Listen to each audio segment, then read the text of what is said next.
2015년 2월 영국 잉글랜드 웨스트 요크셔주의 경찰서로 20대 후반 여성의 신고 전화가 걸려왔습니다. 신고 내용은 남자친구가 망치로 자신을 죽이려 한다는 것이었습니다.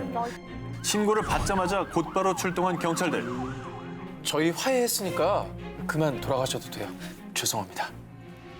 그런데 경찰이 남자친구 게리 사무엘의 집을 둘러보던 중 그들의 시선을 끈 것이 하나 있었습니다. 바로 거실 한켠에 핏자국이 묻은 수건들이 쌓여 있었던 겁니다. 심상치 않은데요. 아니 그러면 뭔가 범죄 현장을 은폐하려고 했었던 건가요? 그죠? 아니면 여자친구가 이제 폭행을 당했는데 네. 감싸주려고 이렇게 한 거 아닐까요? 아닌 척. 이를 수상하게 여긴 경찰은 게리의 집안을 수색하기 시작. 그런데 유독 한 곳이 도드라진 카펫에서 왠지 모를 수상함을 느낀 경찰들은 카펫을 들춰봤는데요. 그곳에서 지하실로 통하는 문이 발견됐습니다. 뭐야 이거 또. 그리고 숨겨져 있던 지하실 끝에는 정말 처참한 광경이 벌어지고 있었습니다. We have four 곳곳에 뭐 고양이랑 개들이 있네요. guards for all these dogs. 저 귀여운 애들을 왜 저렇게 해놨대?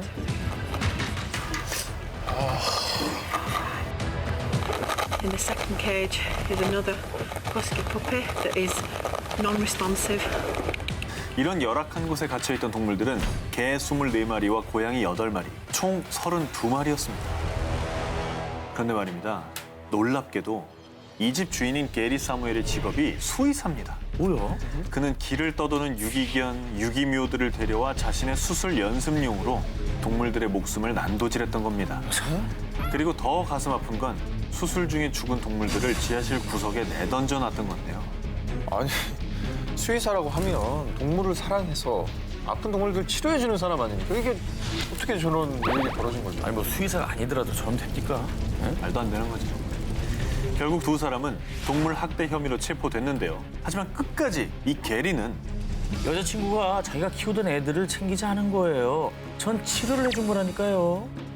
자신의 악마 같은 소행을 끝까지 인정하지 않았습니다. 이후 영국 언론들은 충격적인 수의사의 두 얼굴에 대해서 보도했고요. 그리고 수의사 게리에게는 동물 학대 혐의로 집행유예 12주형이 내려졌다고 합니다. 집행을 유예한 것은 좀 가벼운 처벌 아닌가 싶네요. 그러게요. 손방망인데요. 그리고 다행히 지하실에서 발견된 개와 고양이들은 동물협회에서 좋은 주인들을 찾아 입양을 보냈다고 합니다. 그나마 다행이네요. 네. 네.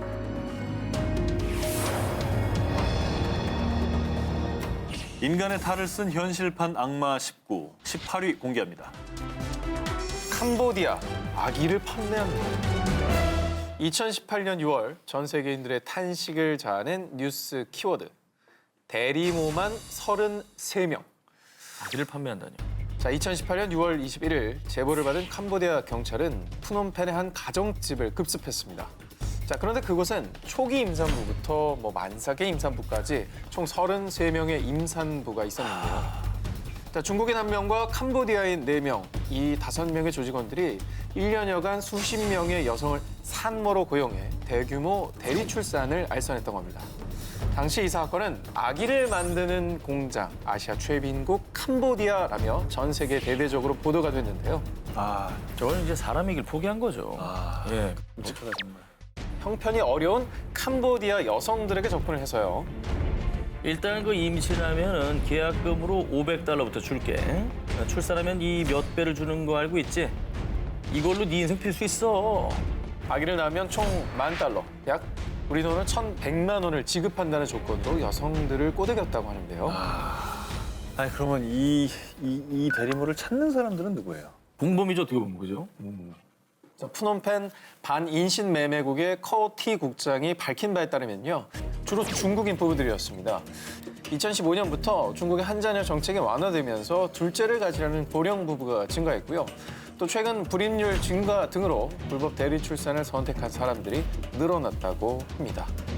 저건 엄연한 불법이고 해서는 안 되는 행동 아닙니까? 네. 자, 이후에 불법 대리 출산을 알선한 5명과 33명의 대리모들은 인신매매 혐의로 기소됐고요. 불법 대리 출산을 공모한 이들은 최대 20년의 징역형을 선고받을 예정이라고 합니다. 일명 아기 공장이라고 불리는 악마의 속으로 해서 생명을 유린당한 아기들. 부디 전 세계에 뻗친 불법 대리 출산이 조속히 근절되기를 바랍니다. 인간의 탈을 쓴 현실판 악마 19. 이번엔 17위를 공개합니다. 제2의 도가니 사건. 지난 2005년 광주의 모 특수학교에서 교장을 비롯한 교직원이 장애 학생들을 성폭행하고 운영비를 횡령한 사건. 다들 기억하실 겁니다. 근데 여전히 제2, 제3의 도가니 사건이 일어나고 있었습니다. 더 지켜볼 수만은 없었습니다. 2013년 경기도의 한 장애인 거주시설 직원들이 내부 고발을 위해 공식 기자회견을 열었습니다. 이들이 어렵게 목소리를 낸 이유, 장애인 복지시설이란 이름이 무색할 만큼 이곳은 지옥 그 자체였습니다. 사회 재활을 담당하는 직원 A씨는 장애인들에게 수시로 폭행을 가했는데요. 머리채를 잡고 뺨과 머리를 때리거나 몽둥이까지 이용해 구타를 했다고 합니다. 아, 정말 아이, 반항도 못했을 나간- 거 아니에요. 이거 미친 사람이죠. 이렇게. 아, 게다가 악마는 A씨 한 사람뿐만이 아니었습니다. 생활재활팀장이라는 또 다른 직원 B씨는 여성 장애인을 불러 추악한 성추행을 일삼았습니다. 그리고 다른 일부 직원들도 가세해 시설 장애인들의 인격을 잔인하게 짓밟았습니다. 시설 내에서 남자친구가 있는 여성 장애인이 임신을 하자 당사자의 동의도 없이 강제로 사후 피임약을 먹이기도 했다고 합니다. 살인 아닙니까? 살인이죠. 살인이나 다름없습니다. 결국 2013년 내부 고발로 인해 온 세상에 드러나게 됩니다.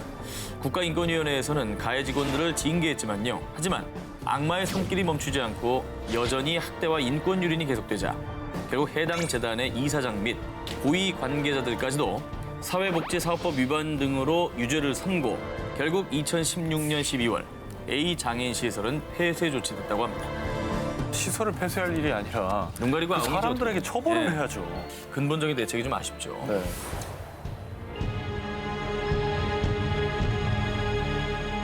인간의 탈을 쓴 현실판 악마 19, 이번엔 16입니다. 비정한 부모의 끔찍한 거래. 네, 2017년 한 익명 네트워크에 올라온 글. 독일 프라이부르크에 사는 9살 남자아이입니다. 입금하시면 바로 가능합니다. 뭐가요? 입양을 한다는 얘기예요? 뭘 한다는 얘기예요? 전혀 감이 안 잡히는데요. 독일 남서부 도시 프라이부르크에 사는 40대 여성 베린. 그녀는 7살인 친아들과 둘이 살다 남자친구 크리스티안과 재혼을 하게 되었습니다. 그리고 결혼 뒤 부부는 함께 사업을 구상했는데요. 그런데 그 사업의 내용은 정말로 충격 그 자체. 자, 바로 베린의 친아들로 성매매 사업을 하는 것이었죠. 그럼 아까 그 입금하라는 게 그거예요? 그 글을 올린 사람이 바로 엄마였습니다. 친엄마. 네. 와, 이거 진짜 말도 안 되는 것 같아. 정말로 끔찍하게도 엄마의 매춘 광고에 소아 성애자들의 문의가 쇄도했고요. 엄마 베리는 악마들에게 친아들을 넘겼습니다. 낯선 남자들의 추악한 성적 학대에 어린 꼬마는 매일을 고통 속에서 신음했고요.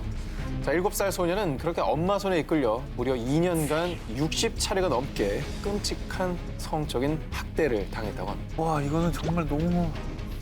이건 너무 상상 이상인데. 아이의 성을 판매한 이 일은 소아성애자인 계부의 지시로 밝혀졌는데요. 그래서 집에서는 계부가 수시로 의붓아들을 성폭행을 해왔고요. 심지어는 그 행위를 모두 다 촬영을 해서 익명 네트워크에서 이걸 또 대규모로 돈을 받고 판매하기까지 했다고 합니다. 근데 이 사건이 어떻게 밝혀지게 된 거예요? 자, 불행 중 다행으로 그 영상을 우연히 본 사람들의 제보로 독일의 사이버 범죄 수사대가 수사에 착수했고요.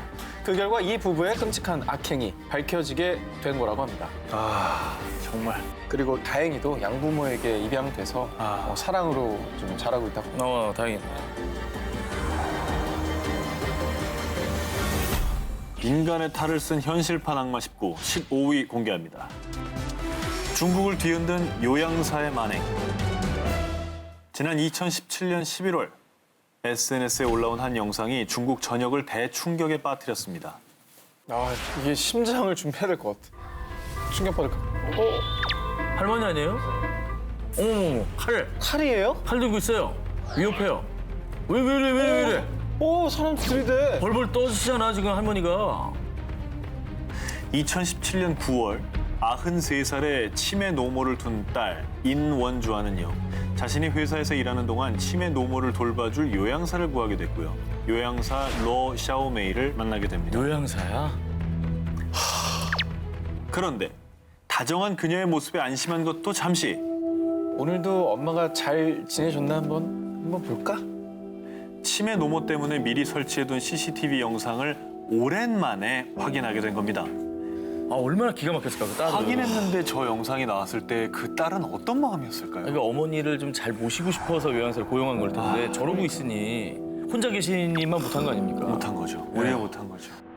저 영상을 확인하자마자 딸 원주아는 곧바로 엄마의 몸을 확인했습니다.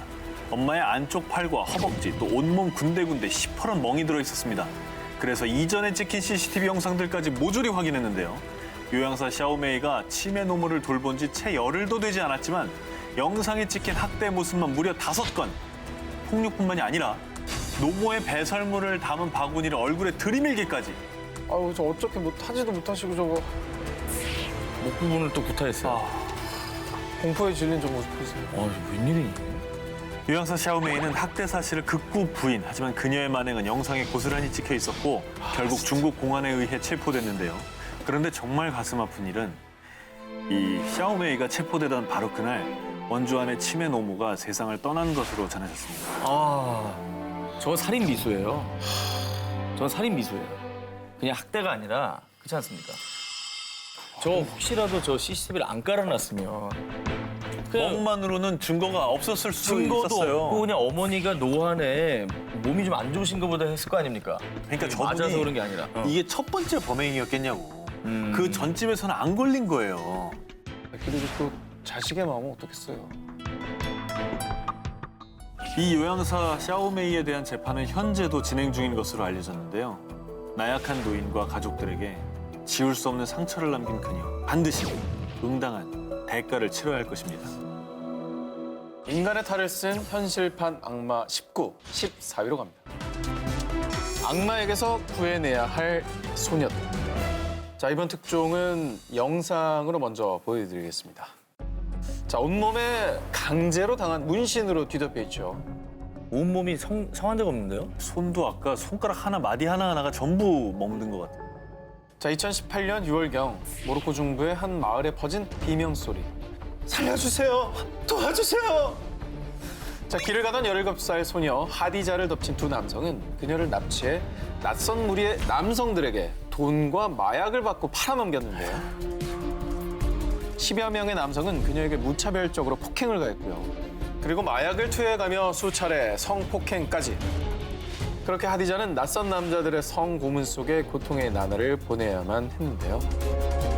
자, 한편 하디자의 집에선 영문도 모른 채 사라진 딸을 애타게 찾았고요. 그렇게 피 끓는 고통 속에 2달이 지난 어느 날 하디자는 낯선 길가에 버려진 채 발견됐습니다. 하지만 이미 몸과 마음은 만신창이가 된 상태였는데요. 다행히도 바로 수사에 착수한 경찰은 범행에 가담한 15명 중 12명을 체포할 수 있었습니다. 하지만 그들은 죄를 뉘우치기는커녕 아, 그 여자는 원래 매춘부였어요. 자기가 원해서 한 거라고요. 아, 진짜. 말도 안 되는 주장을 했다고 합니다. 자, 현재 이 12명의 재판은 진행 중이고요. 최종 판결은 아직 나지 않은 상황이라고 하는데요. 판결이 오래 가겠습니까? 저건 뭐 빼박이잖아요. 예, 엄벌에 쳐야죠. 아니, 매춘부면 저렇게 해도 돼요? 아, 정말. 뭐 할 수 있는 변명이라고는 그밖에 없었던 거죠. 네. 아, 17살 소녀 하디자의 납치극과 성노예 사건에 전 세계인들은 대분노. 이 온라인에서는 자, 우리는 모두 하디자다. 하디자를 위한 정의라는 해시태그 운동이 일어났고요. 더불어 모로코 국왕이 향후 하디자의 치료 등 지원을 해야 한다는 서명 운동까지 벌였다고 합니다. 자, 하지만요. 우리가 꼭 마음에 새겨야 할 것은 이러한 범죄들이 비단 하디자만의 상처가 아니라는 겁니다. 중동 또 아프리카 지역에선 여전히 여성의 인권 유린이 심각한 상황인데요. 자, 부디 전 세계가 나서서 이제 우리의 소녀들을 지켜내야 할 때가 아닌가 싶습니다. 인간의 탈을 쓴 현실판 악마 19, 13위 공개합니다. 영혼을 훔친 거대 성 주문 사건. 교황은 자리에서 물러나라!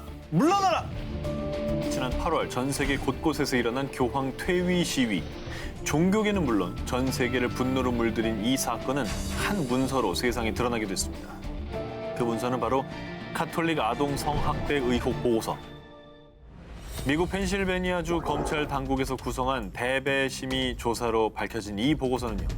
약 300명의 신부가 무려 1000명이 넘는 아동을 성적으로 학대했다는 내용이었는데요. 신부가? 신부가요. 신부들은 신자인 소년들의 알몸을 촬영하고는 겁먹지 마세요. 이건 십자가 위에 예수님을 표현하려고 하는 거니까. 이렇게 변태적인 행위를 마치 성스러운 행위로 세뇌시켰고요. 또 다른 사제는 9살 소녀에게 성행위를 강요. 9살? 그리고 성행위 이후에는 정화해주겠다며 성수로 입을 닦아주기도 했답니다. 이런 사건들이 900쪽가량의 보고서에 빼곡히 적혀 있다고 합니다. 900쪽이면 어마어마한 거예요. 문제가 이제 그렇게 조사를 해놓고 알고도 은폐했다는 거 아닙니까? 그렇죠. 아니 어떻게 이렇게 70년 동안 안 밝혀진 거예요? 쉬쉬한 거예요? 그 이유는 조직적으로 범죄가 은폐됐기 때문입니다. 만약 피해자들이 신고를 하면 교구에서는 문제 사제를 잠시 교정시설로 보냈다가 잠잠해지면 복귀시키는 등 일명 범죄 세탁을 반복했고요. 한편 피해자에겐 침묵을 강요하며 그들의 신고를 계속 무시해왔다고 합니다. 게다가 주미 전 교황 대사인 카를로 마리아 비가노 대주교가 카톨릭 보수 매체들에 보낸 11쪽짜리 편지, 이 폭로로 또 한 번 카톨릭계에 큰 파문을 일으켰는데요. 그 편지 속의 내용은 현 교황인 프란치스코 교황이 최근 연달아 밝혀진 카톨릭 성추문 사건을 사실은 이미 알고 있었다는 충격적인 제보. 어머, 그래서 이에 분노한 전 세계인과 종교인들이 교황의 퇴위를 촉구하며 책임을 물었던 거죠. 그래서 결국 지난 8월 프란치스코 교황은 성학대와 같은 잔악 행위를 규탄하고 약자를 위협하는 문화를 뿌리 뽑기 위해 연대와 숙제를 약속합니다. 라는 입장을 발표했는데요. 하지만 카톨릭 내에서 제기된 성학대 은폐 논란에는 침묵하겠습니다. 라고 답변. 지금까지도 성학대 은폐 논란은 계속되고 있다고 합니다. 야, 많은 또 존경을 받았던 교황이 이를 알고도 묵인했다면 정말 너무 실망인데요. 10대 소년에서 어느덧 55세의 나이가 된 피해자 제임스 벤시클은 성직자들의 참혹한 범죄에 대해 이렇게 말했습니다. 그들은 우리의 영혼을 살인했습니다. 영원히 영혼 한 구석에 구멍이 뚫린 채 살아가야겠죠. 인간의 탈을 쓴 현실판 악마 19, 12위 공개합니다. 샌드위치 킬러의 동료 잔혹사. 독일 북서부에 위치한 슐로스 홀트 스티켄브로크. 모 금속 부품 회사에서 근무하던 56살의 클라우스 오. 이 회사에서 무려 38년 동안 근무하며 늘 성실 근면한 모습을 보여준 직원이었습니다. 그런데 지난 2018년 5월 그의 추악한 본 모습이 드러나게 됩니다. 어느 날 26살의 직원 B 씨는요. 점심 대용으로 싸온 샌드위치 도시락 뚜껑을 열었는데요. 샌드위치 위에 뿌려진 수상한 가루를 발견. 이상한 낌새를 느낀 B 씨는 곧바로 노동조합에 이 사실을 알렸고요. 조합 측에선 CCTV 확인에 들어갑니다. 그런데 한 남성이 B 씨의 도시락을 열어서 무언가를 뿌리는 모습이 포착됩니다. 어머, 그 남성은 바로 클라우스 오. 신고를 받고 출동한 경찰은 클라우스 오의 가방을 수색했는데요. 역시나 그의 가방 속에서 흰색 가루가 담긴 병을 발견합니다. 곧바로 성분 분석에 들어갔습니다. 그냥 뭐 소금이나 설탕했으면 좋겠다. 마약인가? 이 흰색 가루의 정체는 바로 아세트산 납. 나? 중금속이잖아요. 중금속입니다. 독성물질 아니에요? 독성물질이죠. 이 아세트산 납은 심각한 장기 손상을 야기하는 독성물질인데요. 네? 경찰은 뒤이어 클라우스오의 집까지 수색합니다. 그의 집에서 추가로 발견된 건 아세트산 납과 비슷한 성질의 수은, 납, 카드뮴 등 여러 종류의 독성물질. 아니 왜 그런 물질을 집에 갖고 있는 거예요, 이거? 추가 범행에 대해선 뻔뻔하게도 그 어떤 입장도 밝히지 않고 있다고 합니다. 법의 심판대 위에 선 샌드위치 킬러. 무고한 생명을 유리는 죄는 반드시 그 대가를 치러야 할 것입니다. 2017년 8월 인도 카르나타카주의 주도 벵갈루루. 평화로운 일요일 오후 한 아이의 울음소리가 온 마을에 퍼졌습니다. 주민들은 무슨 일인가 하고 급히 밖으로 나왔는데요. 이게 웬일입니까? 어린아이가 건물 난간에서 떨어진 듯 피투성이가 된 채 울고 있던 건데요. 자, 그런데 곧바로 아이 엄마로 보이는 사람이 나타났고요. 그리고는 아이를 데리고 사라졌습니다. 뭐야? 그런데 말입니다. 그 여성이 아이를 데리고 간 곳은 집이 아닌 아파트 옥상.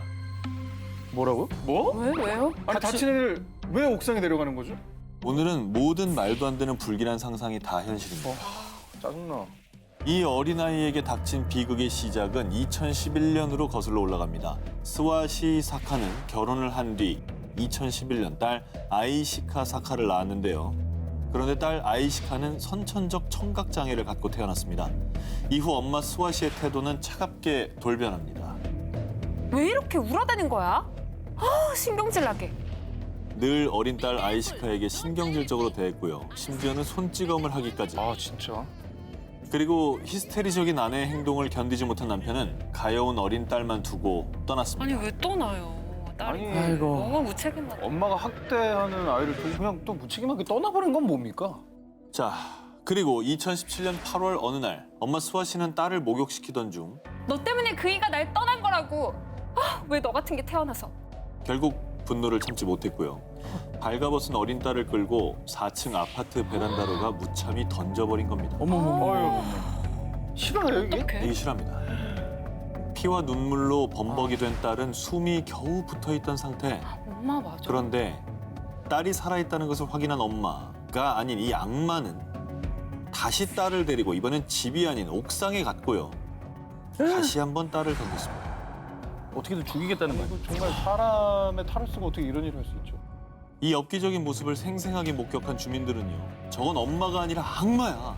당장 저 악마를 잡아야 해. 그리고 엄마 스와 씨가 도망치지 못하도록 마을 전봇대에 그녀를 묶어뒀고요. 다른 주민들은 집에서 담요를 갖고 나와 7살 난 딸 아이시카의 시신을 덮어줬습니다. 아우 진짜 그건 악마네 악마. 오늘 여러분들 그 심장을 잘 부여잡고 보셔야 될 것 같아요. 지금 너무 놀라서. 오늘은 아마 순간 시청자 여러분들도 순간순간 입에서 욕설이 나올 거예요. 아 그런 어쩔 정말 수 없이. 그런 방송이 될 것 같아요. 댁에서 이제 시원하게 욕설하십시오. 네. 어린 아무튼, 아이시카가 부디 하늘에서 행복하게 바랍니다. 아유, 그럼요. 자, 가족이길 포기한 악마들 19 이번에 18위 공개합니다.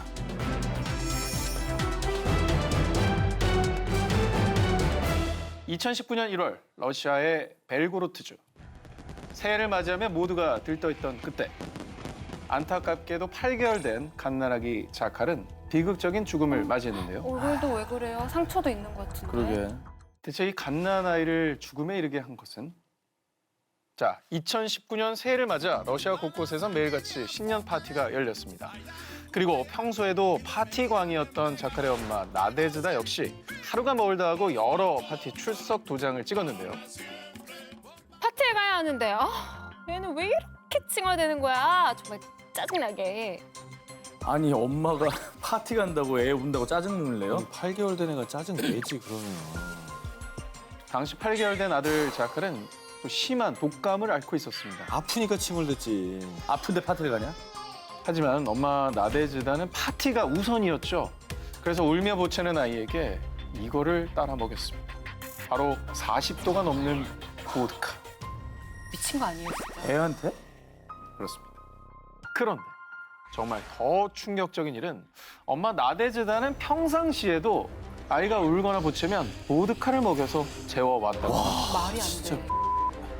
자, 그렇게 그날도 어김없이 아이에게 술을 먹였고 엄마가 음악과 술에 정신이 팔려있는 동안 어린 생명의 숨은 조금씩 멎어갔습니다.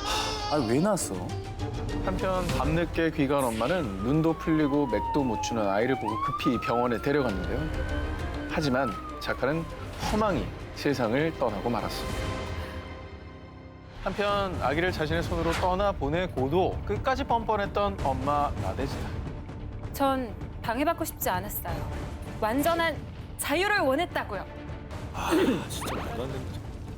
낳기만 한다고 해서 엄마가 아닙니다. 엄마 자격 없는, 아니 사람 자격도 없는 러시아의 비정한 엄마였습니다. 감옥에서 자유를 누리시죠. 자, 계속해서 전해드리겠습니다. 2008년 6월 미국 플로리다주에서 2살 배기 아이 케일리가 실종되는 사건이 발생했습니다. 곧바로 경찰이 대대적인 수색을 벌였지만 안타깝게도 실종 6개월 만에 집 근처 숲속에서 유골로 발견됐습니다. 그것도 쓰레기 봉투 안에서 말이죠. 누가 유기했네. 아니, 누가 유기했네. 자, 그런데 수사 과정 중 엄마 키시 앤서니에게서 수상한 행동들이 발견됐습니다. 먼저 2살 난 딸 케일리가 실종된 지 무려 한 달이 지나서야 신고를 했는데요. 말도 안 되네. 냄새가 난다. 그것도 엄마가 아닌 할머니가 신고를 했다고 합니다. 자, 그리고 주변인들 조사 과정에서 밝혀진 충격 사실. 지독한 파티광이었던 엄마 케이스는 티가 문제예요. 딸이 없어졌는데도 파티장만 전전했다고 하는데. 아니, 파티가 뭔데 그래? 자, 그리고 아이가 실종된 그 기간에 아름다운 인생이라는 문신을 본인의 몸에 새기기까지 했다고 하는데요. 결국 1급 살인 혐의와 아동학대 혐의로 기소된 엄마 케이씨. 그 뒤 오랜 조사 과정을 통해 사건 발생 3년 후인 2011년 5월 재판이 열렸습니다. 그런데 사실 케일리가 혼자 수영장에 빠져서 익사한 거예요. 근데 괜히 제가 오해를 받을까 봐 그런 거죠. 하지만 검찰에선 엄마 케이씨의 차에서 시체가 부패한 냄새가 났다는 점, 또한 차 내부에서 강력한 마취 성분인 클로로포름이 발견된 점, 그리고 집 컴퓨터에서 클로로포름의 검색 기록이 발견된 점 등을 대며 그녀가 딸을 마취시킨 뒤 질식사 시켰다고 주장했습니다. 완전 의도적이네요. 그리고 2011년 7월 미 전역에 관심이 쏠린 가운데 드디어 판결이 내려졌는데요. 케이시 앤서니에게 무죄를 선고합니다. 모든 증거가 엄마 케이씨를 향해 있었지만 엄마 케이씨가 딸을 죽인 직접적인 동기와 결정적인 증거가 부족해서 무죄 판결이 내려집니다. 아니 얼마나 더 결정적인 증거를 들이대야 되는 거예요? 한편 자신의 아이가 죽었음에도 불구하고 재판장에서 웃음을 어머머머머. 진짜 우리 엄마 저거는 케이씨. 악마의 미소다, 악마의 미소. 악마를 보았다다. 이 사실이 공개되자 수백 명의 미국인들은 무죄라니 인정 못해 이 살인자! 하며 재판장 앞에서 시위를 벌이기도 했고요. 언론에서는 제2의 오제이 심슨 사건으로 보도하기도 했습니다. 정말 끝까지 끔찍한 건요. 무죄 판결이 났잖아요. 네. 근데요? 근데 엄마 케이씨는 미국 내 언론사들에게 약 16억 원을 주면 이 진실에 대해서 인터뷰를 하겠다고 딜을 하기도 했다고 합니다. 와. 아, 그 애가 너무 불쌍해. 엄마의 자격을 상실한 악마들. 그녀는 정말 일말의 양심도 없는 걸까요? 가족이기를 포기한 악마들 19, 16일을 공개합니다.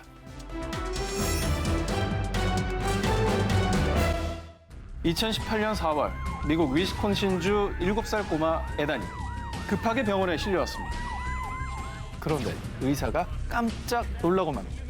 온몸이 꽁꽁 언 아이는 갈비뼈가 골절되고 머리와 복부에 타박상이 가득했던 겁니다.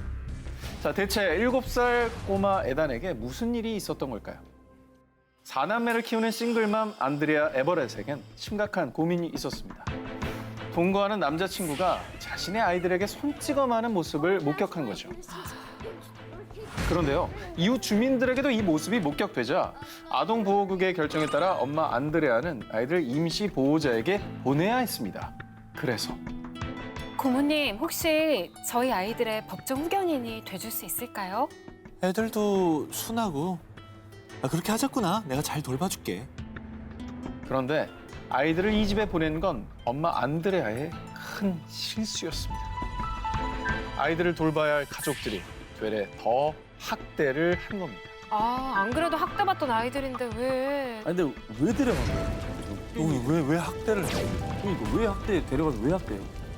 아이들은 매일 2시간 동안 무려 20kg의 통나무를 끌어야 했고요. 삼촌 데미안은 어린 조카들을 감싸주긴커녕 감시와 폭력을 행했고요. 그러다 급기야는 4남매 중 7살인 에단을 한겨울 언 땅 속에 생매장하듯 파묻기까지 한 겁니다. 그렇게 30분이나 추위와 공포에 떨다 결국 정신을 잃고만 에단. 그제야 겁이 난 삼촌은 급히 아버지를 불러 병원으로 향했는데요. 전화를 받고 급히 달려온 에단의 엄마 안드레아. 하지만 이미 아들은 체온이 23도까지 떨어진 상태. 그 뒤 결국 에단은 끝내 숨이 돌아오지 못했습니다. 큰할머니와 큰할아버지는 아동학대와 방관 혐의, 또 삼촌 데미안은 1급 살인 혐의로 기소됐는데요. 7살 조카를 죽음으로 몰고 간 어린 삼촌은 조카들 때문에 집이 어지럽히고 시끄러워지는 게 싫었다라며 인면수심에 진술을 했다고 합니다. 할 소리냐. 가족에게 포기한 악마들 19, 15일을 공개합니다. 부모가 말하는 참교육의 실체? 러시아의 한 병원, 한 소녀를 진단하던 산부인과 의사는 깜짝 놀라고 맙니다. 안 돼. 아, 산부인과 불안해. 왜요? 아직 12살밖에 안 된 어린 소녀 베로니카에게서 성폭행의 흔적이 발견된 것입니다. 아, 정말. 그래서 의사는 즉시 경찰에 신고했고요. 이후 베로니카는 경찰에게 충격적인 사실을 털어놓습니다. 지난 4개월 동안 끔찍한 성적 학대를 당했는데 학대를 한 이들은 놀랍게도 친부모였습니다. 아니 왜 부모님이 애를 결국 강간과 소아성애죄 혐의로 경찰에 체포된 베로니카의 부모. 그런데 우린 성폭행을 한 게 아니라 교육을 시킨 겁니다. 성교육이요. 저런 말도 안 되는 생각을 한 이유. 아무것도 모르던 어린 나이에 성적 학대를 당했다는 엄마. 그래서 아이가 크면 성생활을 할 텐데 우리가 미리 가르치는 게 좋겠어요. 자, 이왕이면 아버지와 첫 경험을 하는 게 낫다. 이게 어떻게 가능해? 아니 정말 사이코예요? 그래서 엄마와 합의를 한 아빠는 진짜 어이가 없네.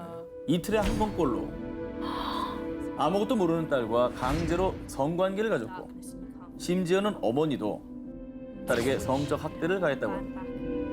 엄마, 아빠, 자기 친부모의 끔찍한 행각에 12살 어린 딸은 주변에 말도 못하고 홀로 끔찍한 시간을 버텨왔습니다. 아 근데 저 딸은 평생 트라우마가 남을 거잖아요. 그럼요. 어떻게 살아야 돼요 앞으로? 치유하는 데만 몇십 년일 겁니다. 치유가 평생을 안 될까요? 몇십 년이라고 치유가 될지도 모르겠어요. 그렇죠. 이 부모는 딸 베로니카를 성폭행한 혐의가 입증돼 양육권을 박탈당했다고 합니다. 하지만 부모는 경찰에 체포된 이후에도 우리는 성폭행이 아니라 딸을 위한 성교육을 한 거다라며 뻔뻔하게 자신들의 잘못을 인정하지 않았다고 합니다. 가족에게 포기한 악마들 19, 14위 공개해주세요. 관종 아빠의 욕심이 부른 참사. 2012년 5월 영국의 한 가정집에 화재가 발생했습니다. 자고 있던 필포트 부부는 화재 경보를 듣고 곧바로 신고를 했습니다. 아빠 믹은 2층에서 자고 있는 자녀들을 구하기 위해 구조를 시도했지만 안타깝게도 6명의 자녀를 화마에 잃고 말았습니다. 6명 다? 저 예쁜 애들이? 한편 필포트 씨 가정에 안타까운 소식이 알려지자 전국에서 보내온 위로의 꽃다발과 애도의 선물이 다 타버린 집 앞에 쌓여갔습니다. 그런데 이후에 화재 원인이 밝혀졌는데 발화점이 입구 복도였다고 하고요. 왜 그 외국 집들은 이제 문에 편지 넣을 수 있는 구멍 있잖아요. 누군가 집 밖에서 그 레터박스를 통해서 내부에 휘발유를 뿌리고 불을 붙인 겁니다. 뭐가 원한이 있었나? 그러면 도망칠 수 있는 문에다가 그런 거잖아요. 그렇죠. 도망을 못 치는 출입구에다 거 불을 아니에요? 질러버린 거죠. 그런데 사고 18일 차에 뜻밖의 인물들이 체포됩니다. 바로 사망한 6 아이들의 부모인 필포트 부부와 부부의 친구 폴 모슬리. 부모. 정말 귀를 의심하게 되는 이 사건의 전말을 말씀드립니다. 사고 5일 만에 기자회견을 열어 And then there's a young lad called Daniel Stevenson who tried to get in the house the same as myself. And of course there's the 4 firemen, the police, the ambulances, the doctors, the nurses, literally everybody who tried to help save our children, they couldn't. 근데 사실 아이를 6이나 잃었는데 저렇게 기자회견을 한다는 것도 좀 이상하긴 해요. 제정신일 수가 없는데. 그러네. 또 그렇게 생각하니까. 그래서 이 부모에게 미심쩍음을 느낀 경찰들은 그들이 잠시 지내던 호텔에 몰래 녹음기를 설치했던 것이죠. told them the truth about it. No, no. Why did the fire set so quick? But they're not going to find no evidence. 이 녹취 내용을 증거로 필포트 부부는 살인 혐의로 체포가 됐습니다. 그 뒤에 방화 사건의 추악한 진실은 드러납니다. 이 가족들은 유명 인사였습니다. 무려 17명의 자녀를 둔 다둥이 가정으로 사고 3개월 전까지는 아내 메어리드와 남편의 여자친구 윌리스까지 함께 한 집에서 지냈다고 합니다. 그러던 어느 날 여자친구 윌리스가 자신의 자녀 5명만 데리고 훌쩍 집을 떠났습니다. 이때 아이들 아빠 믹은 자녀들이 떠났을 때 줄어들 보조금 생각에 전전긍긍하다가 친구 모슬리와 함께 방화를 계획합니다.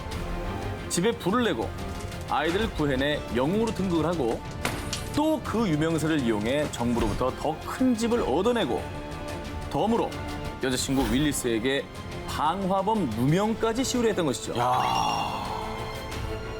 하지만 예상과 달리 걷잡을 수 없이 삽시간에 불이 번져서 아무것도 모르던 아이들만 죽음을 맞이한 것입니다. 한편 필포트 부부는 계획은 빗나갔지만 이 기회를 노려서 기자회견을 열어 악어의 눈물 쇼까지 열게 된 겁니다. 그리고 그러면서도 뒤에서는 장례식 뒤에 남은 상금과 집 앞에 쌓인 선물을 처분해 돈으로 달라고 모금단체에 요구하기도 했다고 합니다.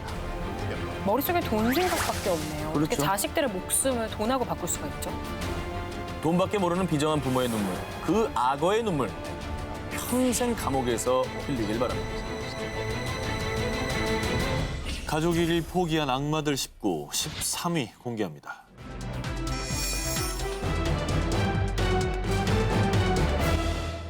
이번 특종은 사진 먼저 보여드리겠습니다. 미국에서 큰 화제가 된 13남매 가족 사진인데요. 화목해 보이는데요? 잘난해 보이. 또 표정이 너무 다 밝네요. 너무 이쁜데? 그런데 도와주세요. 우리 남매들이 위험해요. 2018년 1월 한 소녀의 신고를 받은 경찰들은 한 집으로 출동했습니다. 그런데 어두컴컴한 집안, 코를 찌르는 지독한 악취, 그리고 2살 난 어린아기부터 20대로 보이는 이들까지 12명의 아이들이 쇠사슬에 묶여 있었습니다. 왜 또 쇠사슬이 또 뭐야. 이 아이들은 모두 한 남매였고요. 이 끔찍한 짓을 저지른 범인은 아이들의 부모였습니다. 아니, 아우야. 이들은 무려 18년 동안이나 13명의 자녀들을 감금해 키웠는데요. 18년 동안? 네, 가둬두고 사육시킨 거죠. 화장실 사용도 금지시켜서 바닥은 온통 오물천지. 거기에 하루에 한 끼도 제대로 주지 않아 13남매는 모두 심각한 영양실조에 성장이 지체된 상태. 제일 맞은 29세 딸의 체중은 불과 37kg으로 11세 평균 체중과 비슷한 수준이었다고 합니다. 이 사진에는 화목해 보이잖아요. 그러면 이 사진엔 어떤 진실이 담겨 있는 거예요? 저 사진은요, 네. 가짜, 조작된 사진이었습니다. 우리 대가족이 TV에 출연하면은 모든 사람들이 신기할 거야. 바로 리얼리티 쇼에 출연해서 셀럽이 되고 싶었던 것이죠. 그래서 온 가족이 단체복까지 맞춰서 행복한 대가족으로 포장을 한 거죠. 저 아이들은 제대로 웃지 않으면 혼날 거 아니에요. 그러니까 사진 찍는다, 웃어라. 그 추악한 진실은 감금된 13남매 중 한 딸이 겨우 탈출한 뒤 경찰에 신고하면서 세상에 알려지게 된 겁니다. 이후 이 부모는요, 고문, 학대, 방치, 폭행, 감금 등 무려 12가지 혐의로 기소됐고요. 각각 한화로 약 100억 원이라는 어마어마한 액수의 보석금이 책정됐고요. 뭐 절대 못 풀려나게 하려는 거죠. 이런 돈을 낼 수가 없으니까요. 그렇죠. 이렇게 힘겹게 탈출해서 세상의 부모를 고발한 딸은 이런 말을 했습니다. In my heart, I feel like a big part of it. I'm so angry with her right now. It's hard for me to give her any excuse. 부디 그 죗값을 두고두고 평생 받길 바랍니다. 그러니까 세간에는 이제 도가니 사건으로 네. 많이 알려져 있었죠. 그때 뭐 도가니 영화 나오고 또 소설도 나오고 했을 때 이제 온 국민들이 크게 이제 분노했던 사건인데요.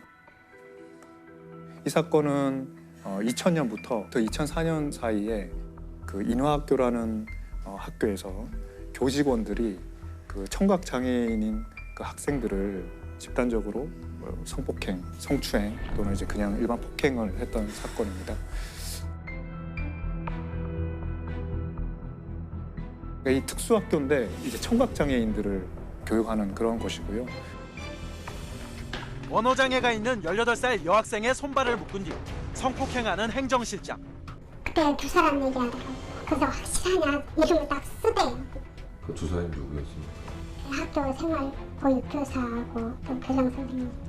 아이들이 성폭행 당했다는 증거를 정황을 전혀 우리가 캐치를 못하고 과연 이렇게 교사로서 우리가 맞는가.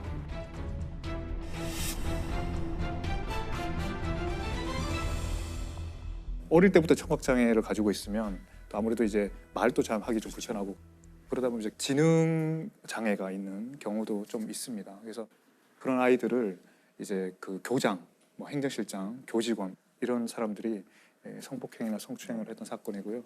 여러분 이제 영화를 보셨는지 모르겠는데 영화를 보시면은 되게 그 참혹하잖아요. 정말 보기 힘들더라고요. 네, 그 나이 많은 교장이 막 그게 이제 소설보다 훨씬 수위를 낮춰서 영화를 만들었다는 거고요. 저는 이제 이번에 판결문을 다 봤는데 소설보다 훨씬 더 소설보다 더 힘들고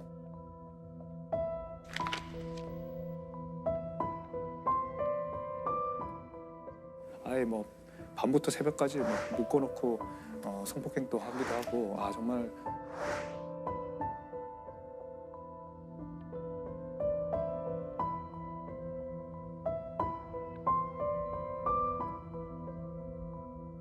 정말 참 충격적인 그런 사건입니다.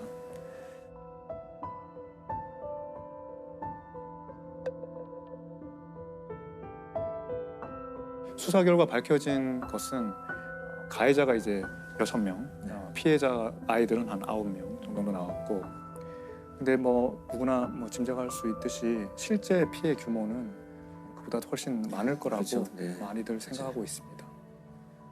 이렇게 오랜 시간 동안 피해가 있었음에도 좀 뒤늦게 밝혀진 이유가 뭘까요? 한마디로 말하면 좀 폐쇄성 때문인데요. 첫 번째로는 이 학교의 모든 관계자가 다 가족입니다. 그러니까 이사장이 있고요. 교장은 이사장의 맏이고요. 행정실장은 이사장의 차남이고요. 그러니까 이사는 또 부인이고요. 뭐 그런 식으로 처제, 동서 막 이런 사람들이 다 교감, 이사, 이런 감사 다 이렇게 장악하고 있는 거죠. 가족들이 운영하는 학교 법인이군요. 그렇죠.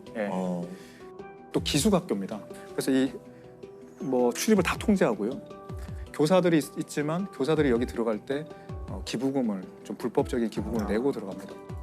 뭔가 나쁜 일이 있어도 쉽지 않은 거죠. 그런 게 이제 하나가 있고, 또 하나는 이제 피해자들이 청각 장애가 있으니까 이제 언어 표현을 잘 못하고 피해를 자기가 논리적으로 이렇게 설명하기가 되게 어려워요. 또 이 아이들의 부모님도 굉장히 건강한 분도 있겠지만 장애인들이 꽤 많으셨어요. 그러니까 뭐 청각 장애인이시거나 아버지가 돌아가셨거나 어머니가 또 지적 장애가 있으시거나 이렇게 하니까 여기서 이제 무슨 일이 뭐 아주 그렇게 성폭행 같은 심각한 일이 일어나도 이게 외부에 잘 알려지지가 않고요. 그렇기 때문에 이제 잘 드러나지 않았던 특성이 있습니다. 어떻게 알려지게 됐나요? 이 사건은 2005년도에 이 내부에 이제 교사가 계셨는데 그분도 청각 장애가 있으세요. 근데 그분이 학부형한테 이제 전화로 신고를 받은 거죠. 우리 딸이 행정실장한테 이런 몹쓸 짓을 당했다고 한다. 그 선생님도 이제 여러 가지 문제로 그 재단에 밑보이면 안 되는 입장이잖아요. 근데 이거는 그냥 물에 빠진 아이를 보고 구해줄 수밖에 없는 그런 상황에 자기가 마주하게 됐다는 거죠. 굉장히. 여자 소방에서 몹쓸 했다고 피해 학생이 저한테 말했는데, 농학생들이 겪은 고통 피해는 제가 바로 겪는 고통과 같다고 생각하고 있기 때문에 결코 그대로 침묵할 수 없었습니다. 어떤 식으로든 피해 학생들을 구제하겠다는 생각 그 이연뿐이었습니다.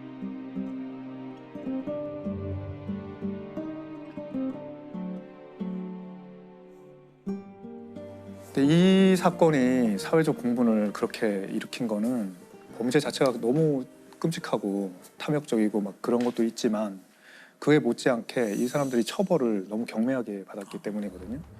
그러니까 뭐 10몇 살짜리 강간한 교장이 결과적으로는 징역 2년 6월에 집행유예 3년. 행정실장도 징역 8개월. 뭐 다른 교사도 뭐 징역 10월, 뭐 징역 6월 뭐 이렇게 너무 받았습니다. 경미한데요. 그리고 뭐 일부는 공소시효가 완료됐다고 아예 서너 교직원은 문제도 안 됐고요. 당시 가해자로 지목된 6명 가운데 4명만이 실형을 선고받았고 이들마저도 항소심에서 집행유예로 풀려났습니다. 그러니까 저도 제가 판사 때 이 사건이 나왔는데요. 이게 지금 와서 돌아봐서 이제 여러 가지 이 원인이 뭘까 생각해 보면 뭐 크게 2가지인 것 같습니다. 그 당시 법이 가해자에게 좀 유리한 측면들이 있었고요. 기본적으로 성범죄가 다 친고죄였습니다. 친고죄라는 거는 피해자가 고소를 해야만 수사를 진행할 수 있고 또 재판을 할 수 있는, 판결을 할 수 있는 그런 거였거든요. 피해자가 고소를 안 하고 있거나 피해자가 처음에 고소를 해도 합의를 해가지고 고소 취소가 되면 그냥 그 순간 수사도 중단하고 재판도 중단하고 그냥 처벌을 면하는 그런 시대였죠. 지금 시대랑 안 맞는 거죠. 예. 그리고 두 번째는 이제 고소를 하더라도 고소의 기한이 정해져 있었어요. 네. 고소를 그냥 아무 때나 할 수 있는 게 아니라요. 그렇죠. 범인을 안 날부터 1년이거든요. 네. 그 당시 법이 범인을 안 날부터 1년이에요. 아 그래요.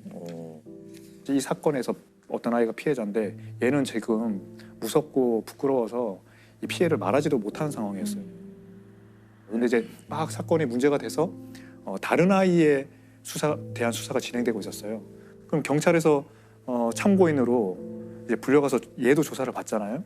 그 조사를 받는데 아직은 자기 사건이 문제되지 않은 상황이거든요. 근데 법원에서 그때 남의 사건이 문제됐을 때 그때 경찰 만났으니까 그때 고소할 수 있었잖아. 그 시점부터 계산하는 거예요.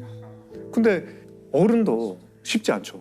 이거 내 사건을 말했을 때 수사가 제대로 될 것인지 불이익은 없을 것인지 무서운데 아이가, 그것도 청각 장애 아이가 그냥 친구가 조사받는데 거기 경찰서 간 적이 있다고 그때부터 1년 전에 있었던 사건을 이제 뭐 고소 못한다 이렇게 판단을 한 거죠. 그래서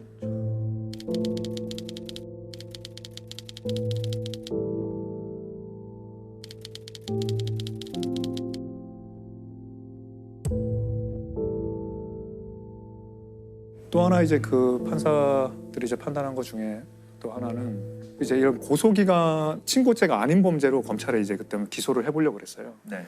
그러니까 장애인에 대한 중간간죄로 기소를 했습니다. 이 범죄자들을. 그러니까 고소기간이 많이 지나도 할 수 있잖아요. 근데 중간간죄가 뭐냐면 원래 강간죄는 폭행 협박으로 피해자를 이제 제압하고 간음을 하는 거거든요. 근데 중간간죄는 어떤 다른 사유로 이미 제압 당해 있는 거예요, 피해자가. 뭐 약에 취해 있거나 뭐 교통사고 당했거나 그런 상황에 있는 피해자를 거의 한거불능에 있는 피해자를 간음한 거죠.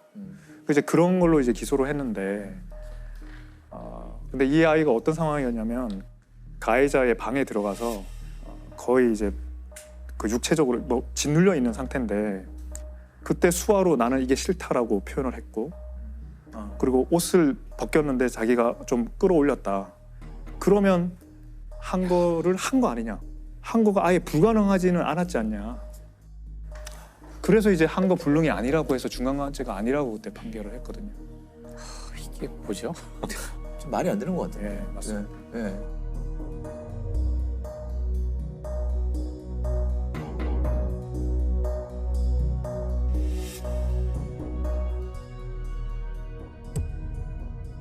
지금도 마찬가지예요. 사실 아동 피해자도 그렇지만 실제 중간간 사건의 유죄를 입증하는 것 자체가 수사기관에서 사실 어렵죠. 그러니까 의식이 조금이라도 있었거나 한 거 불능이라고 보기 어려운, 그러니까 뭔가 무엇이라도 내가 한 거를 조금이라도 할 수 있었던 상황이 된다? 맞습니다. 그럼 이건 중간간 상황이 맞습니다. 아니에요. 한거 불능이 아니기 때문에 중간간이 아니다가 그렇죠, 무죄가 되는 거예요. 그게 일반인들한테도 그렇게 적용하면 굉장히 너무 엄격하고 불합리하고 정의롭지 못한 판결이 나올 수밖에 없는 그런 해석인데 이 피해자들은 아이들이고 그렇죠. 장애가 있는 아이들이잖아요. 그러면 그런 애들에 대한 해석은 똑같을 수가 없어야 되는 거 아닌가 그런 생각이 있거든요.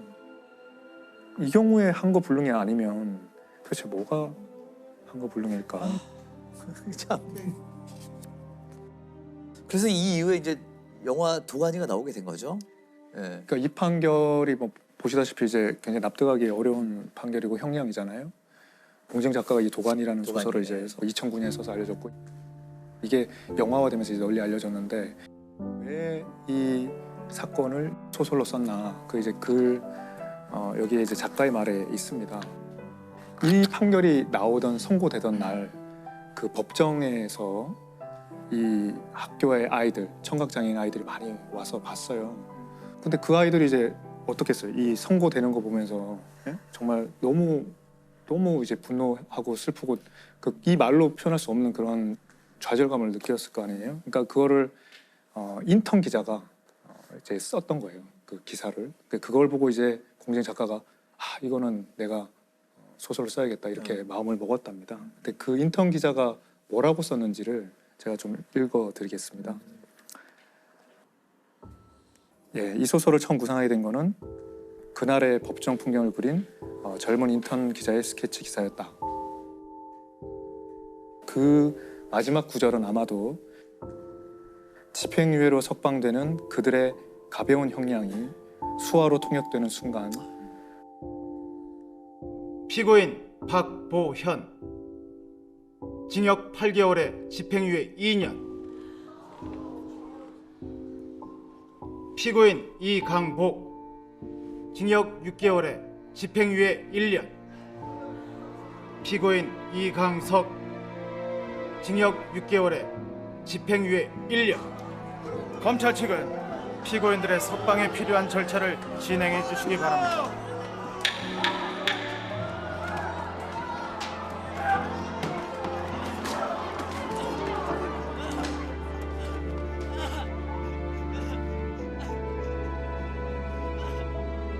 법정은 청각 장애인들이 내는 알 수 없는 울부짖음으로 가득 찼다.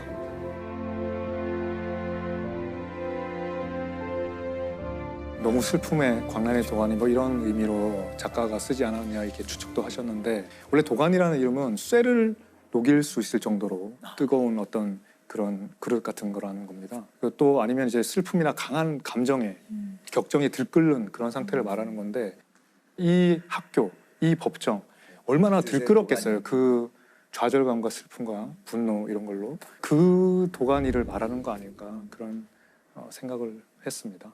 그래서 결국 이 소설과 영화가 나온 이후에 좀 변화가 있었나요? 온 국민들이 이제 들끓어지니까 나라 전체가 이제 도가니가 된 거예요. 어떻게 이런 일이 일어날 수 있나. 학교 법인의 사과와 재발 방지 대책, 감독기관 처벌 등을 요구하는 청원방에는 이틀 만에 4만여 명이 서명했고, 영화 도가니가 개봉 일주일 만에 100만 명에 가까운 관객을 동원하면서 대중의 공분을 사고 있습니다. 그러면서 이제 완전히 다른 국면이 이제 펼쳐지게 됩니다. 일단 특별수사팀이 경찰에서 15명이 이제 구성이 됐고요. 예전에 불기소됐던 그런 부분들도 다시 수사를 해가지고. 그럼 원래 기소했던 건으로 다시 기소를 하게 되는 건 안 되지 않나요? 그 재판받은 거는 이제 건드릴 수가 없는 거고, 네네. 일단 무혐의한 게 있어요. 증거 부족하다는 걸. 그럼 이제 추가 증거를 찾아가지고 기소를 한 거죠. 예. 예를 들면 행정실장이 그 범죄가 제일 문제가 되는데 밤부터 새벽까지 성폭행하고 묶어놓고 성폭행한 그런 것들이 기소가 되고 징역 12년이 나옵니다. 10년이 나오고 2심에 가서 이제 8년으로 감형이 됐는데요. 검찰 구형보다 더 세게 나오고, 그리고 인하학교도 2012년에 폐교가 됩니다. 사람으로서 누려야 될 기본적인 권리와 책임을 방기한 사람들, 그것을 관리 감독해야 될 책임이 있지만 소홀히 하고 방기한 우리가 이 자리에 모인 것입니다. 장애 학생 성폭행 사건을 다룬 영화 도가니의 실제 범인인 광주 인화학교 전 행정실장에게 징역 8년이 확정됐습니다.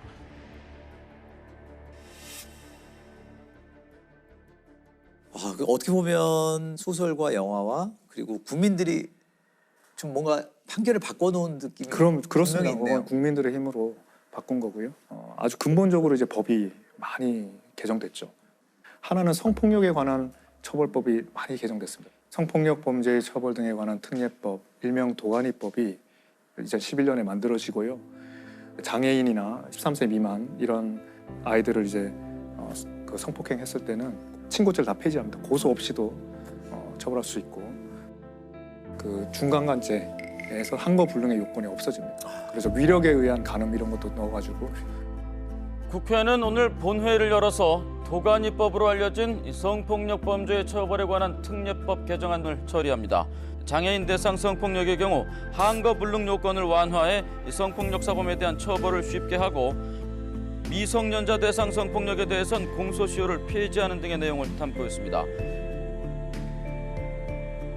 또 다른 방향에서 이제 개정은 좀 더 근본적으로 보면 사회복지법인이 아까 폐쇄성이 근본적인 원인이라고 했잖아요. 그래서 3분의 1은 외부에서 추천을 받은 사람으로 해라. 또 감사는 변호사나 회계사나 이런 전문직이 해라. 뭐 이런 류의 조항들이 들어갑니다. 이 둘 다 이제 도가니법이라고도 이제 별명이 붙습니다. 그렇게 닫힌 공간에서는 진짜 야만으로 돌아가는 것 같아요. 그러니까 계속 놔두면 방치해서 놔두면.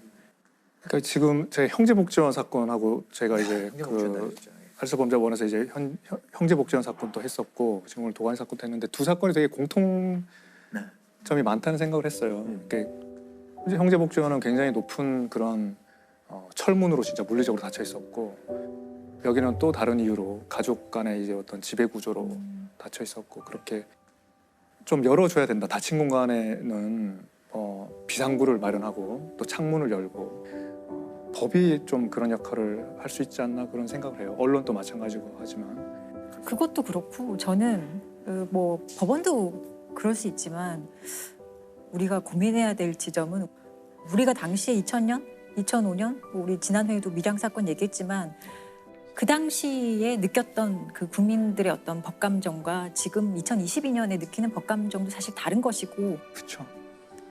우리가 이런 장애인 아동 성폭력 사건을 바라보는 기존에 정말 안일했던 시각, 인식 그게 저는 가장 큰 문제인 것 같고 그러니까 이게 어쨌든 아픈 사건이지만 용을 계기로 좀 바뀌어 나가고 있다는 건 참 좋은 것 같아요. 여전히 안 좋은 일들은 계속 벌어지고 있지만 2000년 10월 25일부터 그해 12월 19일까지 발생한 사건인데 사망한 사람이 3명이고요. 한 명이 미수예개친 사건입니다. 이제 첫 번째 사건은 학교에 갔다 오던 초등학교 3학년 학생을 이 김혜선이라는 자가 납치를 합니다. 그래서 강간 살해하고 나서 이 시신을 유기하고 갔는데요. 온 마을 사람이 찾다 보니까 이 아이가 어디에서 발견됐냐 하면 야산 중턱에 있는 굉장히 큰 묘가 있습니다. 거기 그 묘 위에 아이가 팔을 정말 십자가처럼 이렇게 벌리고 전시를 하듯이 이렇게 눕혀져 있었어요. 좀 이해할 수 없는 행동이죠.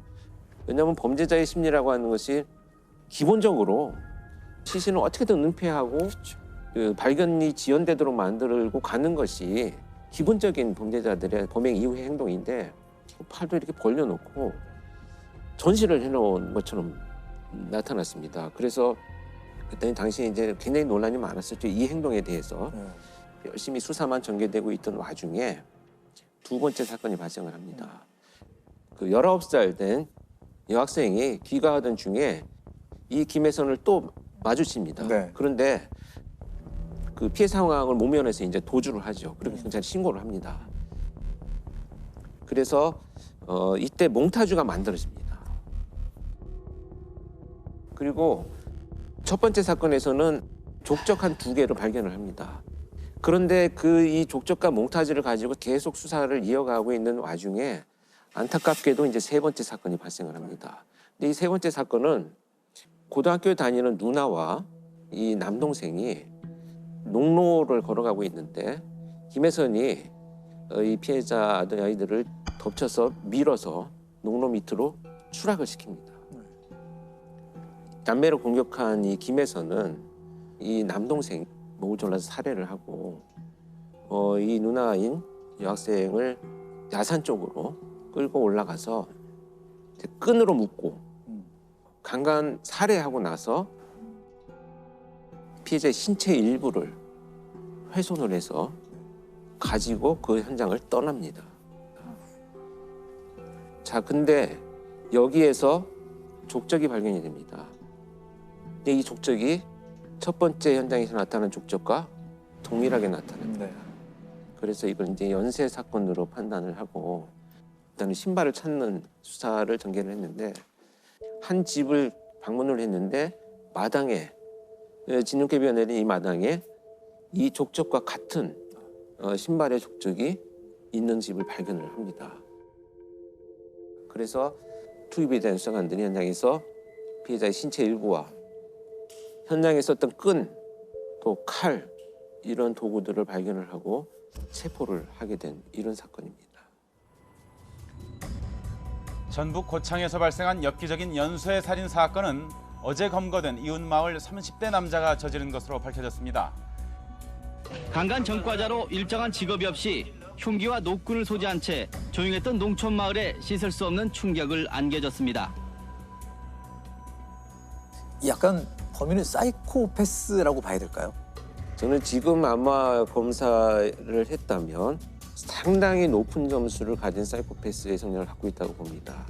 제가 현장에 투입이 됐었던 사건이고 면담을 실제 들어갔을 때도 이 김혜선이 저한테 이제 굉장히 얼굴에 미소를 띠면서 자신 있고 즐거운 표정으로 했던 얘기는 뭐냐면 그 시기에 자기가 동물을 학대한 내용들을 설명하는 과정이었습니다. 갈등이나 이제 어떤 그 스트레스 요인이 됐을 때 있는 동물들한테는 다 잔혹하게 잔혹행위를 저질렀는데 사실 성장을 해가지고 사람한테도 같은 방식으로 공격 행위를 하면서 자존감이 회복되는 그런 느낌들인 거죠. 네, 전형적인 사이코패스의 모습을 진짜 드러내는 이런 자였죠. 아 그러면은 무덤에 눕혀가지고 이렇게 전시하듯이 했던 그 이유가 뭘까요? 이제 그것이 이제 가장 의문스러웠죠. 출장을 가서 이제 면담을 하기 시작을 했어요. 근데 왜 그랬느냐라는 질문에 화가 나서 그랬다는 거예요. 화가 나서. 그런데 화가 났다는 표현조차도 지금 이 행동을 도무지 해석할 수 있는 연결고리를 찾을 수는 없었습니다. 그래서 저는 이제 면담을 이어가면서 끝없이 뭔가 이 사람의 어떤 삶의 궤적을 들여다보면 아마도 이 행동의 어떤 원인을 찾을 수 있지 않겠는가. 이제 끝없이 여러 질문들을 했어요. 저도 질문을 계속 이어가던 중에 자 이제 어린 시절의 이야기를 하기 시작을 했습니다. 그래서 아주 어린 시절부터 이유 없이 이제 자기는 가정폭력을 심하게 받았다는 거예요. 아버지한테 밥상을 뒤집어 엎고 두들겨 맞고 이런 일들이 있었다고 합니다. 자 이제 문제는 뭐냐면 그런 학대를 받고 나서 늘 옷을 벗긴 채로 쫓겨났던 거예요. 그래서 그 바깥에서 이렇게 오들오들 떨고 있는 장면들이 늘 그 마을에 있던 친구들한테 노출이 된 거죠. 근데 이 시골 마을이라고 하는 것이 중학교도 같이 가고 고등학교도 같이 가고 이렇게 평생을 이렇게 벗는 것에 대한 노출이 굉장히 이 사람은 처벌이었던 거죠. 그래서 지금도 나는 반팔 반바지 안 입어요. 긴팔 입고. 네. 그 말을 듣는 순간 아 이것은 지금 이 굉장한 연결고리가 있는 것이구나 이제 알게 된 거죠. 그래서 이 첫 번째 피해 아동이 납치를 해서 성폭행을 하려고 데리고 갔는데 성폭행을 하는 과정에 이 아이가 사망을 해버렸다는 거예요. 네. 의식을 잃고 자기는 자기의 목적을 이루지는 못했는데 아이가 사망했다는 것이 화가 났다는 거죠. 그래서 자신이 극도로 혐오스러워하는 이런 노출을 통해서 피해자를 거기다 전시해놓고 마치 형벌을 준 것처럼 이렇게 생각을 했습니다. 자기가 갖고 있는 트라우마를 결국은 범죄 행동에서 그렇게 표출되는 특이한 유형의 범죄죠.